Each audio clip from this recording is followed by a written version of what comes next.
the Brandon Aiyuk situation. I think you and I, and Tom Pelissero was on earlier, and I think he kind of agrees here as well, are of like mind.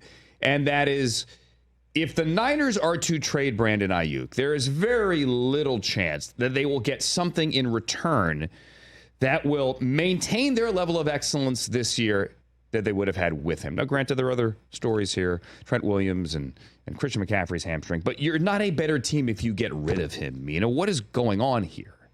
Andrew, I agree with you. I have said from the beginning of this drama, it did not make sense to me that the 49ers would move on from Brandon Aiyuk, not just because I think he's an underrated talent who's in a different offense. I think we would probably see him as a more obvious number one wide receiver. He'd have that kind of production, although his efficiency numbers are insane.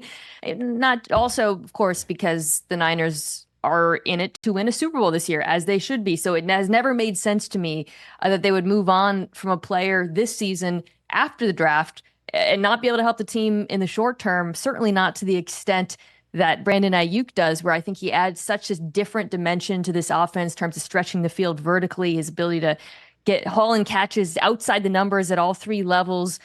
So it does not surprise me that we are now in August, and that after all of this drama, all of these rumors, all of the requests and Instagrams and whatnot, there's reports that it's possible that Aiyuk and the Niners are just going to stay together after all.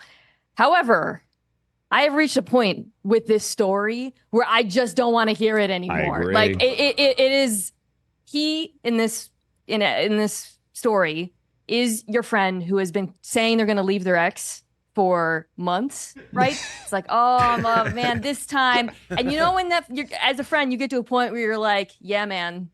And then you just don't give them anything back because you don't want to talk about it anymore. That's where I am with Aiyuk and the Niners. You aren't going to leave him or her or them or whoever the Niners are. You're not going to. So I don't want to hear about it anymore because it feels like this was just a gigantic waste of everybody's time. Yeah, where they're talking and you let them go, but you're in your car and you're on Bluetooth and your mind's elsewhere. You're focusing on your driving, perhaps, and then it's one of those ones where you hear, oh, they just stopped talking, and then oh yeah, and you go, I know, it's frustrating, it's rough.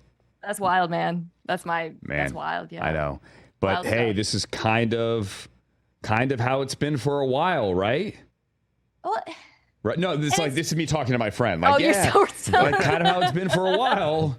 So yeah, you're gonna have to make a decision. You're like, yeah, wow. I agree with you. Points are made. Let's do a list of pros and cons. Yeah. Have you thought about this person? But like the 11th time, that's wild. Yeah.